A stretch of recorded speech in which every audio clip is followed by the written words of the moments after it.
안녕하세요 여러분. 눈곱 달고 책 읽는 엄마 존기입니다. 네, 오늘 사이먼 시닉의 책 Start with Why의 두 번째 마지막 정리하는 시간을 갖도록 하겠는데요. 네, 그 핵심을 요약해서 말씀드리자면 사이먼 시닉이 이 골든 서클에 대해서 설명을 했잖아요. 이렇게 서클이 있으면은 맨 가운데 있는 게 why이고 그 다음 동그라미가 how 그리고 맨 마지막에 있는 게 what인데 대부분의 사람들은 이렇게 outside in 밖에서부터 안으로 시작을 한다는 거예요. 그래서 what부터 시작해서 예를 들어서 무엇을 우리가 제공을 하는지 거라면 그 다음에 how 어떻게 제공을 하는지 여기서 보통 그친다라는 거예요. 그런데 진정한 리더들 특히 다른 사람들한테 영감을 주는 개인이나 조직들의 경우에는 항상 이 why로 시작한다는 겁니다. 이 why는 각 개인 또는 조직이 믿는 뭐 믿음이라든지 신조 이런 것들인데 이거를 이제 뇌의 구조로 살펴보자면 맨 가운데 이 Y가 존재하는 게 바로 림빅 시스템이 있는 거예요. 그래서 두뇌에 있어서 대뇌 변형계를 림빅 시스템이라고 하는데 이 뇌 부위에서는 사람들의 감정이라든지 생각 그리고 행동, 직접적인 의사결정이 이루어지는 곳이에요. 그래서 Y가 이 가운데 그 림빅 시스템에 존재한다는 겁니다. 그런데 이 림빅 시스템은 언어를 통제하지 않아요. 이 언어와 그 이성적인 사고를 통제하는 뇌의 부위는 바로 맨 마지막. 그게 이제 뇌의 부위를 보면은 니오코텍스 해가지고 전전두피즈라고 하거든요. 니오코텍스. 그래서 이 맨 마지막 서클 부분에 있는 거는 언어로 우리가 잘 설명을 할 수 있지만 맨 가운데 Y가 있는 것은 림빅 시스템에 존재하기 때문에 즉 감정과 느낌 그리고 의사결정을 하는 그 림빅 시스템에 의해 통제가 되는 거기 때문에 우리가 말로 이렇게 정확하게 전달하기가 굉장히 어렵다는 것입니다. 그래서 정말 영감을 주는 리더들은 바로 이 Y를 설명함으로써 사람들이 직관적으로 뭔가 느끼고 의사결정할 수 있게 또 행동으로 옮길 수 있게 한다는 거죠. 그렇기 때문에 어떤 물건이라든지 서비스 그리고 본인을 어필을 하려고 할 때 이 why를 사용을 해야 된다는 거예요. 이 why를 설명을 해야만이 사람들이 동기를 받고 또 구매 욕구가 생긴다는 겁니다. 말콤 글래드웰이 저 책으로 낸 건데 티핑 포인트라는 거는 작은 아이디어가 아주 큰 유행으로 확산되는 것을 의미하는 건데 그렇게 하기 위해서는 커넥터들, 연결을 해주는 사람들 그리고 인플루언서들이 필요하다는 겁니다. 한 사람의 그 작은 생각이 다른 사람과 이렇게 공명을 이루면서 어떤 사회적인 그런 협력을 이루어 나간다는 거예요. 그래서 큰 빅 트렌드가 된다는 건데 그렇게 하기 위해서는 연결성과 전문성 그리고 알리는 방법 이런 것을 잘 갖춰야 된다는 거예요. 또 우리가 필요한 게 뭐냐면 1962년에 나온 그 Diffusion of Innovations 혁신의 확산 이론이랬죠. 어떻게 그 혁신적인 아이디어가 전 사회로 이렇게 퍼져나가는지를 설명해 주고 있는 이론입니다. 30년 이후에 제프리 모어가 Crossing the Chasm, 틈새를 건너기라는 책에서 혁신 기술을 적용을 해서 그런 논리를 발전시키게 되었습니다. 그런데 여러분 이 그래프 잘 보이시죠? 여기 보면은 이제 기술 혁명이 일어났을 때 새로운 기술을 어떤 사람들이 가장 먼저 채택하는지를 보여주는 거예요. 그래서 보면은 하나, 둘, 셋, 넷, 다섯 개의 그런 그룹으로 살펴볼 수가 있겠는데 맨 처음에 지금 몇 퍼센트예요? 여기가 2.5%밖에 안 되는 이노베이터, 이 혁신가들은 어떤 새로운 기술이 나타났을 때 이거를 적극적으로 직관적으로 파악해서 채택을 한다는 겁니다. 그 다음에는 이제 13%에 차지하는 early adopter가 있어요. 이 early adopter들도 이렇게 이노베이터랑 비슷한 그런 사람들이라고 볼 수 있겠는데 좀 더 늦게 움직인다는 거죠. 그 다음에는 이제 대중이에요. 이제 mass라고 볼 수 있겠는데 여기서 early majority 가 34%, 그 다음에 late majority, 그 이후에 또 채택하게 되는 사람을 또 34% late majority라고 해요. 그리고 맨 마지막에 16%를 laggards라고 하는데 이제 좀 뒤처진 사람들이죠. 맨 뒤늦게 신기술을 도입하는 사람입니다. 그런데 이제 어떤 확산의 법칙이 이루어지기 위해서는 15%에서 18%, 즉 여기를 지나면 이제 매스 마켓에서 성공을 할 수 있다는 거예요. 따라서 여러분이 비즈니스를 한다든지 아니면은 나를 좀 뽑아주세요 하고 뭐 정치 선거에 나갔다든지 이럴 때 여러분들과 같은 것을 믿고 있는 사람들을 일단 찾아서 여러분 주변을 그 사람들로 에워싸라는 겁니다. 일반적으로 여러분의 고객의 한 10% 정도가 충성 고객이라고 볼 수 있겠는데, 이 고객들은 그냥 여러분이 믿는 것을 직관적으로 알아차리고 그를 따른다는 겁니다. 이 사람들을 내가 왜 이거를 하는지 그 why를 명확하게 하고 이 이노베이터와 early adopter들을 아주 일관성 있게 계속 공략을 하면 이 사람들은 내가 뭘 해라 라고 어떤 인센티브를 주지 않는다 하더라도 내가 생각하는 것과 같은 생각을 하고 있기 때문에 본인들이 알아서 그 믿음을 현실로 하기 위해서 발벗고 나서서 노력을 한다는 겁니다. 그래서 어떤 새로운 비즈니스를 시작하건 어떤 꿈을 이루기 위한 노력을 시작을 할 때 이 이노베이터와 그리고 early adopter를 빨리 파악을 해서 그 사람들한테 꾸준하게 명확한 why를 갖고 계속 의사소통을 하게 되면은 이 사람들을 확보함과 동시에 금방 매스마켓에서 성공을 할 수 있다는 것이죠. 1997년에 미국에서 한때 그 TV 관련 업계를 완전 장악한 그런 회사가 있었어요. 티보라고. DVR 서비스를 제공하는 회사였는데 그 당시 이 회사는 정말 PR도 굉장히 잘 되어 있고 모든 사람들이 티보 하면은 다 아는 그런 하우스홀드 네임이 되었는데, 이런 뛰어난 그 브랜드 인식에도 불구하고 이 회사가 성공하지 못했어요. 그 이유는 뭐냐면 계속해서 what을 또 커뮤니케이션을 한 거예요. 즉 우리가 뭐 새로운 상품을 냈다. 라이브 TV도 우리가 중간에 중단할 수 있고 뭐 광고도 뛰어넘기를 할 수 있고 라이브 TV를 리와인드까지 할 수 있고 그다음에 뭐 고객의 그런 시청 습관을 잘 파악을 해서 뭐 자동 뭐 녹화도 할 수 있고 쉽게 이렇게 방송 채널을 찾아준다 뭐 이런 식으로 자신들이 제공하는 그런 상품의 특징과 서비스 이런 것만을 커뮤니케이션을 했죠. 즉 Y가 빠진 채 이런 what에만 집중적으로 그 커뮤니케이션을 했다라는 겁니다.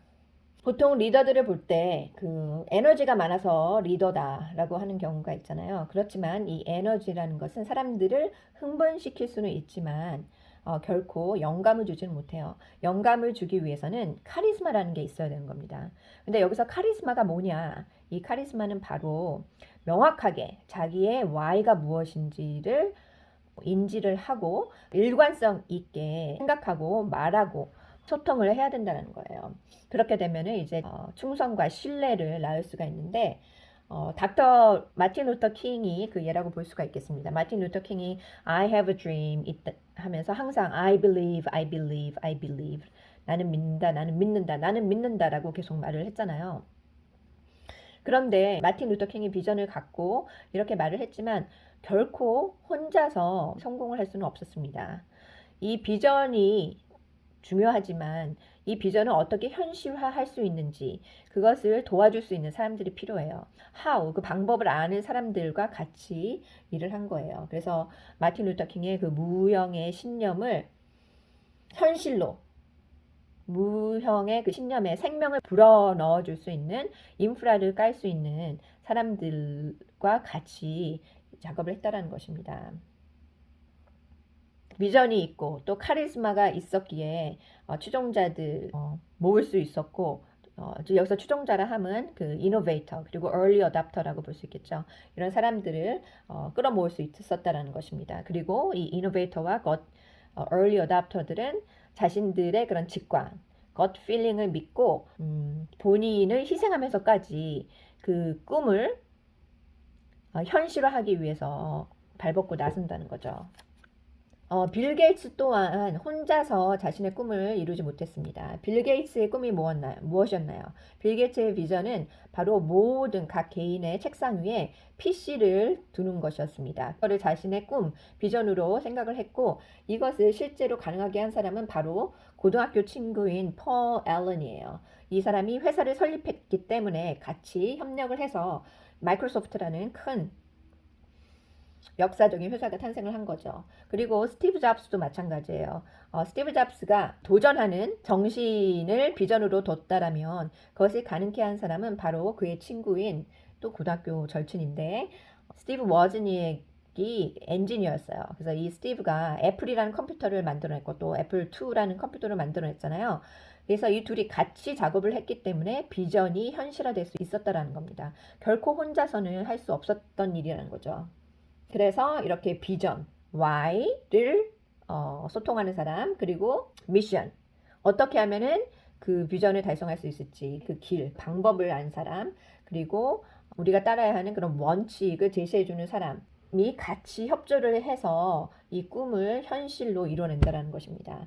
그래서 이제 좀 더 쉽게 이해를 하자면 이 비전가는 어떤 회사랑 비해 봤을 때 이 회사의 CEO라고 볼 수 있겠죠. 회사를 운영하는 것뿐만이 아니라 그 회사의 비전을 끊임없이 소통해주고 스토리텔링을 해주는 사람, 그 사람이 CEO라고 보면 COO나 CFO는 바로 어떻게 그 꿈을 우리가 현실화할 수 있는지 그 방법을 제공해주는 꿈 현실가라고 볼 수가 있겠습니다.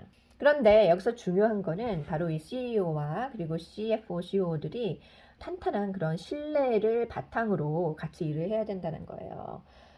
보통 사람들이 어렸을 때부터 같은 학군에 태어나고 같이 자랐으면 어린 시절을 공유하기 때문에 좀 더 쉽게 그런 신뢰를 얻을 수 있잖아요. 예를 들어서 저희가 뭐 해외여행을 가고 있어요. 그런 유럽으로 여행 갔다고 봅시다. 로마에 갔는데 한국 사람을 만났다. 그러면은 더 쉽게 신뢰할 수 있고 더 가깝게 느껴지잖아요. 그것과 마찬가지라는 거죠. 그래서 공교롭게도 빌 게이츠도 고등학교 친구랑 같이 사업을 한 거고 또 스티브 잡스도 고등학교 친구랑 이렇게 회사를 설립했다라는 것입니다. 그리고 월트 디즈니도 본인은 CEO인데 이 월트 디즈니를 도와준 사람이 바로 로이 디즈니라고 둘은 형제예요. 이렇게 어렸을 때부터 뭔가 같은 가치관을 바탕으로 해서 같이 꿈을 현실화할 수 있게 됐다는 겁니다.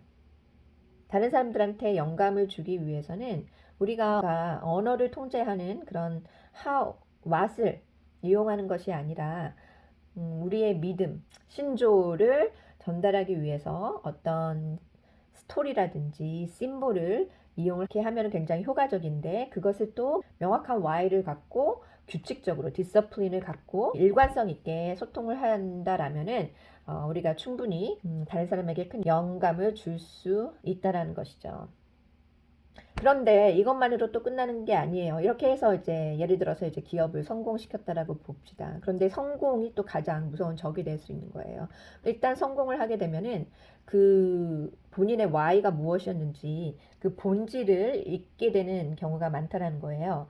그래서 정말 관건이 되는 거는 성공한 이후에 특히 돈을 쫓지 않고 이 why가 무엇인지를 일관적으로 관철해 나가는 것이 중요합니다. 이렇게 why라는 것은 우리가 다른 사람들한테 소통을 하고 또 영감을 주고 그 사람의 행동을 바꾸는 데 있어서 가장 그런 파워풀한 그런 방법이라고 볼 수가 있겠죠.